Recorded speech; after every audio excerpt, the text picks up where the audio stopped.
Di kesempatan kali ini, kita akan kembali membahas tentang Perang Vietnam, atau lebih tepatnya, Perang Indochina pertama melalui sebuah film.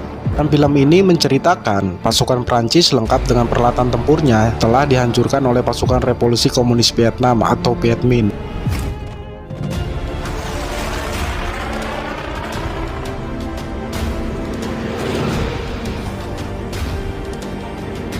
Perang yang sekaligus mengakhiri pendudukan Prancis di Vietnam dan menjadi awal terbelahnya Vietnam menjadi Vietnam Utara dan Selatan.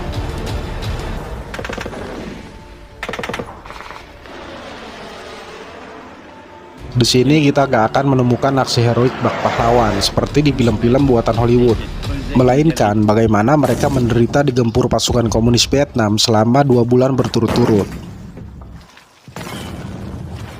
Untuk selengkapnya mari kita simak video ini sampai selesai. Cerita berawal di ibu kota Hanoi tanggal 13 Maret 1954. Seorang wartawan koran Amerika bernama Howard Simpson yang aslinya orang Inggris sedang berdiskusi dengan pemilik penerbit koran lokal Vietnam mengenai kapan perang di Dien Bien Phu akan dimulai. Sedangkan di saat yang sama, Prancis sudah menempatkan pasukannya di sekitar kota Dien Bien Phu, sebuah kota di bagian utara Vietnam. Di sana pasukan Prancis sudah mengepung pinggiran kota walaupun belum terjadi kontak senjata dengan pasukan Viet Minh. Namun jam 5.30 sore, ledakan mulai terlihat di perbukitan.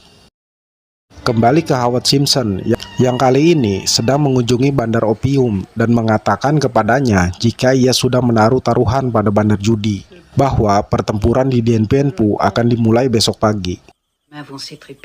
Namun Howard gak tahu jika pada malam harinya pertempuran sudah dimulai. Tapi Howard ada benarnya juga karena hingga saat ini di salah satu bar masih banyak tentara Prancis. Mereka merasa jika peperangan di Dien Bien Phu malam ini cuma pertempuran kecil yang mudah mereka menangkan. Apalagi Amerika juga telah membantu dari segi persenjataan. Selain itu, Prancis terdiri dari berbagai divisi berbagai negara yang sudah berpengalaman saat Perang Dunia II. Dini hari tanggal 14 Maret, satu batalion pasukan Prancis yang berada di titik Beatrice ternyata sudah luluh lantah oleh artileri Viet Minh yang terus-menerus melancarkan serangan hingga pagi hari. Barulah dengan tumbangnya pertahanan Prancis di Beatrice ini, kekuatan Viet Minh gak dianggap main-main lagi. Howard Simpson sendiri langsung menuju ke bandara untuk mengirim artikel berita kekalahan ini secepatnya menuju ke Hong Kong, yang kemudian dirilis di Eropa dan Amerika.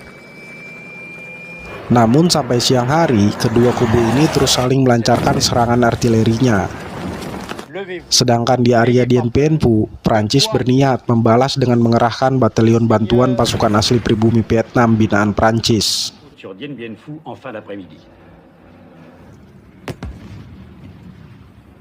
Namun percuma karena jam 4 subuh titik Gabriel sudah diserang habis-habisan oleh Viet Minh. Hal ini memaksa pasukan bantuan bergerak mundur untuk membantu pertahanan di Gabriel. Maka seluruh batalion ini pun terus bergerak sembari bertahan dari hujan artileri Viet Minh di sepanjang perjalanan ke titik Gabriel. Mereka juga sudah terlambat. Komandan di Strong Point Gabriel ini sudah mengatakan jika mereka kalah telak oleh Viet Minh. Bahkan bantuan Amerika berupa tank 41 Bulldog juga gak bisa dipakai di medan tempur seperti ini. Adegan kembali ke Howard yang sekarang mengunjungi bandar judi. Si bandar sendiri yakin jika Viet Minh pasti bisa menguasai Dien Bien Phu dan mengusir pasukan Prancis. Ini memang sudah bisa dilihat dari bagaimana rakyat Vietnam lebih banyak bertaruh untuk kemenangan pasukan komunis Vietnam. Dan perginya bangsa Prancis dari Vietnam memang akan nyata sesuai prediksi bandar judi ini, karena titik Animeri sudah berhasil direbut oleh Viet Minh.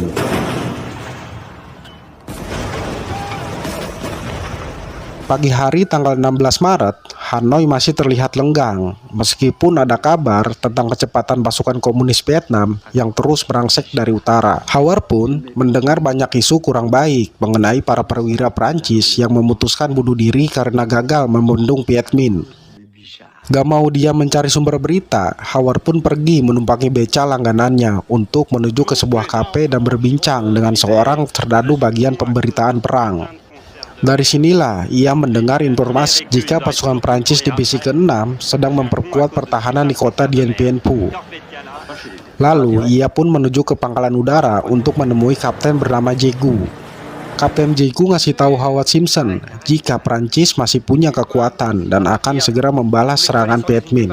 Inilah kabar yang harus ditulis Howard dalam artikel beritanya, yang selama ini cenderung mengkritik pasukan Prancis. Sesaat kemudian, seluruh pasukan penerjun payung pun diberangkatkan.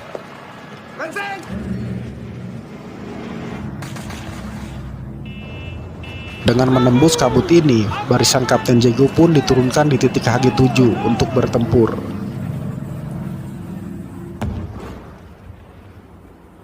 Singkat cerita, tanggal 30 Maret, Kapten Jegu ternyata masih hidup, dan Viet Minh belum melakukan serangan yang berarti.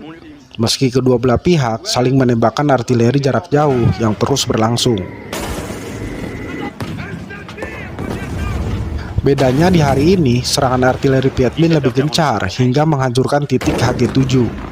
Karena hal ini, Kapten Jegu terpaksa menarik mundur posisi pasukannya lebih ke selatan. Sementara itu, di hari yang sama sebuah gedung di Hanoi sudah penuh dengan warga Prancis dan para perwira tingginya yang malah menikmati pertunjukan musik. Mereka beranggapan seakan-akan posisi Prancis di Vietnam gak bakal digeser oleh kekuatan Viet Minh. Mereka lupa bahwa Viet Minh pun mendapat pasokan senjata dari Cina dan Uni Soviet, seperti Prancis yang mendapat pasokan dari Amerika. Mereka juga belum tahu jika Legion Infanteri Prancis asal Aljazair dan Maroko sudah melarikan diri ke Dominik dan telah hancur di sana. Di saat itu juga, gelombang kedatangan pasukan Viet Minh semakin dirasakan oleh pasukan Kapten Jegu yang sebenarnya sudah mundur jauh dari titik HG7.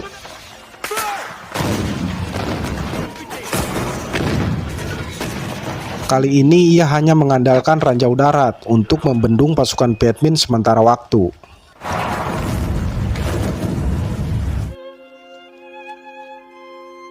Keesokan harinya, tanggal 31 Maret, Prancis terlihat terus mengevakuasi pasukannya dari titik yang sudah hancur.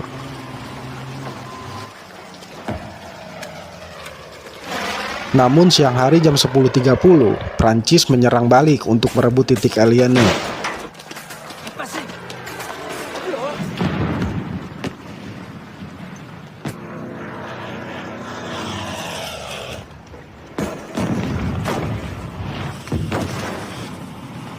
Meski setelah 15 jam bertempur, Prancis ternyata gak sanggup mengirim bala bantuan. Hal ini membuat para penyerbu yang sudah babak belur mundur dengan mengakui kemenangan Viet Minh di area ini. Tanggal 2 April, Prancis masih terlihat terpojok di banyak sisi di utara. Korban terus berjatuhan dan tim medis pun sudah kehabisan obat-obatan. Maju ke tanggal 5 April, dikabarkan jika titik HG7 sudah gak tersisa dan HG6 sedang terkepung. Yang jelas, pasukan Prancis sudah benar-benar gak bisa berbuat apa-apa lagi. Ditambah dengan turunnya hujan yang seakan-akan gak mau berhenti.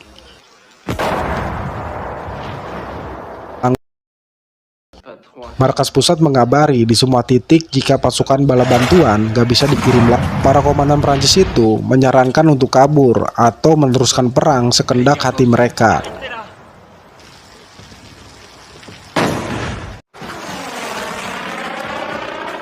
Di akhir bulan April, pertahanan Eliane sudah hampir hancur.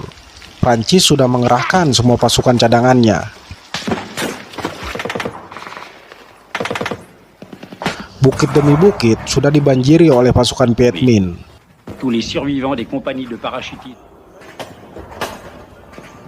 Di tanggal 1 Mei, titik Eliane akhirnya dapat direbut Viet Minh.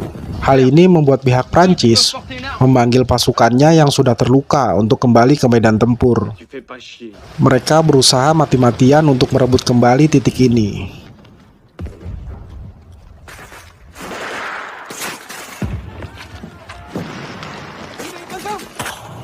Melihat ini, betapa putus asanya pasukan Prancis.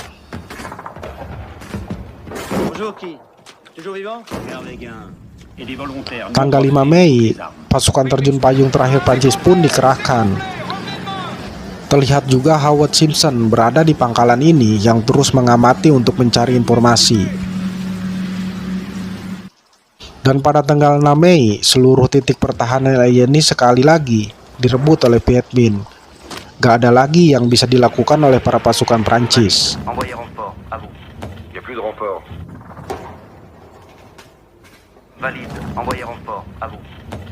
Keesokan harinya, skuadron pesawat pengangkut Prancis mulai mundur ke Hanoi membawa pasukan dan perlengkapan perang. Adegan beralih ke Hanoi di rumah bandar judi Tigre. Bagaimana rakyat Vietnam semakin banyak yang ingin bertaruh untuk kemenangan Viet Minh. Di garis depan terakhir, Kapten Jegu dikabari jika perintah jenderal sudah keluar untuk menghentikan segala kontak senjata. Karena sore nanti akan ada pembahasan gencatan senjata antara pasukan revolusi Viet Minh dengan pemerintah kolonial Prancis.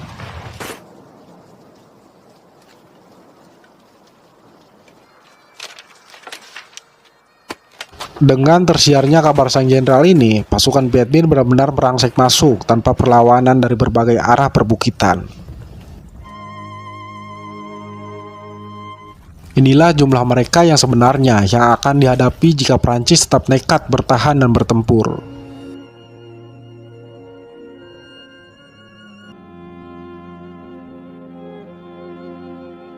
Kini tinggallah Kapten Jegu dan anak buahnya yang menyerahkan diri ke Viet Minh tanpa perlawanan.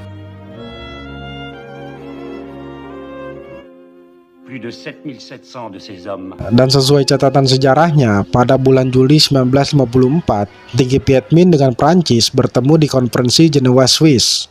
Kedua belah pihak sepakat membagi Vietnam menjadi dua negara, Vietnam Utara dipimpin oleh pemimpin komunis Ho Chi Minh dan Vietnam Selatan yang demokrasi. Sampai di sini akhir dari kisah pertempuran Dien Bien Phu yang sekaligus mengakhiri Perang Indochina pertama. Saya akhiri video ini. Terima kasih sudah menonton sampai selesai. Sampai jumpa di video selanjutnya.